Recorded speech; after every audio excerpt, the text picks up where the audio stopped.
Ekitaldi hau ondo prestatzeko, gustatzen zaizkigu beste referente batzuk ikustea, unibertsitatean eta bar. Eta horregatik Pedro Miletxenikeri komentatu nion bere egunean, hau nola egingo dugu, eta halako xarma eta halako ordena eman, halako ekitaldi bati. Eta berak referentzi batzuk eman zizkidan, baino azkenik berari proposatu nion, bera izatea ekitaldi honen zentroa eta bere hitzak izatea guretzako beste sari bat. Ustedes, yo les hablo de usted, yo soy navarro, estoy educado en hablar de usted a los chavales sobre todo, no lo tienen nada fácil en el futuro. Hoy disfruten, porque hoy es un día de felicidad, pero el futuro que les viene es bastante duro. Ahora, ustedes están preparados mejor que nadie para afrontarlo, por lo tanto, tranquilidad, tómenselo con calma, tienen buena preparación, capacidad de trabajo, seguramente una cierta austeridad, el apoyo de sus familias y una inquebrantable voluntad. Pero les vienen tiempos muy complejos, por mucho que haya simplificaciones unidimensionales de los problemas en los eslogans que asistimos diariamente. Achaga decía el día pasado, el viernes, al tomar posesión como académico de la Academia de las Ciencias, las Artes y las Letras Jaquiunde, una frase de un poeta o pensador árabe que me encantó. Decía, los idiomas son lo contrario al jabón. El jabón, cuanto más lo usas, menos queda. El idioma, cuanto más lo usas, más grande es. Eta are gehiago, Michelenari entzun nion, eta Michelenak esan zuen, esan daitekela, eta esan da, euskerak eguneraino iraun duelako, gorde duela Euskadik bere herritasuna. Euskarari eskerrak batez ere duela oraindik herri oso eta bete bezala beste herrien aurrean agertzeko eskubide eta eginbide osoa. Ni ados nago. Eta horregatik euskerarentzat eta euskerari nik egin nahi nioke Michelenak Lizardiren bidez, o Lizardiren hitzetan egin zion ametsak, Lizardik zionez, baina nik hizkuntza larrekoa, nahi haunat ere nora nahikoa. Jakite goekigoa, soina zahar, berri gogoa, azal horista, muin betirakoa. Eta hori buruz, nik esango dut, pensatzen dudan bezala eta barka desatela bestela uste dutenak. Gure ekintzak, gure herrigintzak, etorkizunik izango badu, hezkuntzan, berrikuntzan, teknologian eta euskaran. Oinarritu beharko dugu, oinarritu beharko da. Euskerak eta Euskal Herriak gaur arte iraun baute, euskaldunok aldi eta egoera berrietara egokitzen jaki dugulako izan da.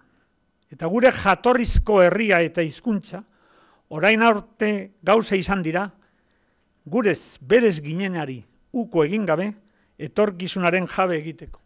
Orduan, euskaldunak zaretenok euskera erabili mesedez. No os olvidéis del jabón de Achaga. Y ahora termino expresando mi confianza. Confianza en el futuro. Confianza basada en ustedes.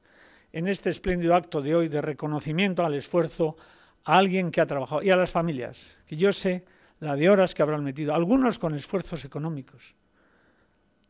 Zorionak beraz gurasoei ere.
profesional bezala hitz egingo dizuet, nola ikusten duten zuen oaingo abia puntua.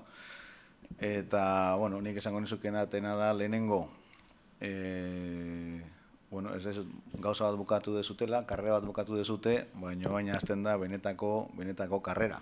Eta hain dituzute zuen aurrean, ez dakitzen bat izango dian, baina 40 urte inguruko karrera bat munduan. Eta hau pixkatin da, ejemplo bat jarrita da, formula batean, oain arte indezutena izan da la pole position, eta, pole hortan lehenengoak jarri zeate, baina hendik karrera ez da hazi. Karrera orain hasten da. Yo creo que el reconocimiento es fundamental para algo que yo creo que es la clave del éxito, y es que las personas mejor preparadas, las mejores personas, estén en los puestos más importantes. Entonces, cualquier sistema, cualquier organización que consiga eso, poner a los mejores en los puestos más importantes, tiene el éxito garantizado. Y el que no hace eso, tiene el fracaso garantizado, antes o después. Y eso solo se basa en el reconocimiento, porque el reconocimiento fomenta, digamos, la motivación de la gente y un sistema basado en la meritocracia, que es el mérito, que yo creo que es lo que, como digo, asegura y garantiza el futuro de las organizaciones. Y precisamente, pues para remarcar esa vocación de mérito y de reconocimiento de Kutxa, pues estamos aquí. Y como también decía Pedro, pues muchas veces se confunde la igualdad con la justicia, ¿no? Y no hay nada más injusto que la igualdad. Es decir, si nosotros hubiéramos dado este premio a todos, pues evidentemente sería injusto. Hay que discriminar y hay que dar el mérito al que lo tiene. Y aquí esta es una prueba de ello, ¿no? Bueno, berriz ere, baina bukatzeko, ez dizu ja txapa gehiago sartuko, baina, zorionak familiari, eskerrak Pedrori etortzagatik, eta agurrak ikasle eta premio irabazi duten guztioi. Eskerrik asko.